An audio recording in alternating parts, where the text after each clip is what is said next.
श्री स्वामी समर्थ. चिंता सोडून द्या आणि स्वामींवर विश्वास ठेवा. बघा, संसाराच्या बऱ्याच चिंता आपल्याला असतात. समर्थ म्हणतात की चिंता सोडून द्या आणि विश्वास ठेवा. चिंता सोडून द्या आणि परब्रह्म ईश्वरावर विश्वास ठेवा, असं समर्थ आपल्याला ते सांगतात. समर्थ म्हणतात की जेव्हा संकट जन्माला येतात, त्याचबरोबर मार्गही जन्माला आलेला असतो. फक्त आपलं लक्ष त्या संकटाकडे असतं, मार्गाकडे आपण दुर्लक्ष करतो आणि त्यामुळेच आपल्याला दुःख येतं, असं समर्थ आपल्याला ते सांगतात. समर्थ म्हणतात की प्रश्न निर्माण असतो. प्रश्न ज्यावेळेस निर्माण होतो त्यावेळेस उत्तरसुद्धा आलेलं असतं. ज्यावेळेस आयुष्यामध्ये एखादा प्रश्न निर्माण होतो त्यावेळेस त्या प्रश्नाचं उत्तरसुद्धा असतं.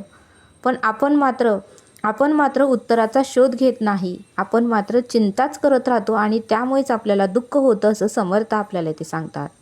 समर्थ म्हणतात की जसे दिवस रात्र असते. समर्थ म्हणतात की जसं दिवस येते नंतर रात्र येते, तसं आयुष्यातही सुखदुःख येणारच आहेत. आयुष्यातही आपल्या प्रारब्धानुसार आणि आपल्या मागील जन्मानुसार सुखदुःख येतच राहणार आहेत. त्यामुळे आयुष्यात निराश आणि उदास होऊ नका. आयुष्यामध्ये निराश आणि उदास कधीही होऊ नका. आपल्या मनाला समजून सांगा की हेही दिवस जातील आणि परब्रह्मावर विश्वास ठेवा. समर्थ म्हणतात की भूतकाळाचा आणि भविष्याचा विचार जास्त करू नका. जो चालू वर्तमान काळ आहे त्यामध्ये जगा.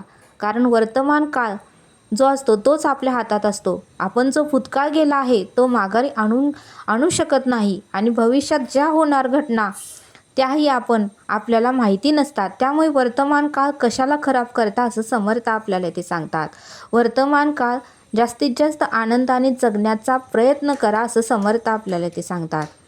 बघा, समर्थ म्हणतात की आपल्या वर्तमान काळामध्ये आपले कर्म जर उत्तम असतील ना, तर आपलं भविष्यही उत्तमच असणार आहे. आपले वर्तमान काळामधील कर्म जर उत्तम असतील तर आपलं भविष्य हे उत्तमच असणार आहे, असं समर्थ आपल्याला ते सांगतात.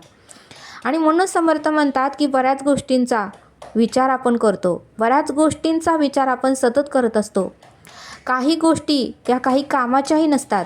काही गोष्टी तर काही कामाच्या पण नसतात, तरी आपण त्या गोष्टीचा विचार करतो.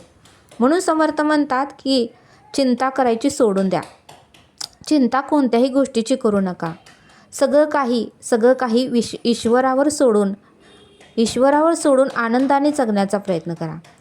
म्हणून समर्थ म्हणतात की नेहमी आनंदी राहा, जेणेकरून आपलं आरोग्य उत्तम राहील.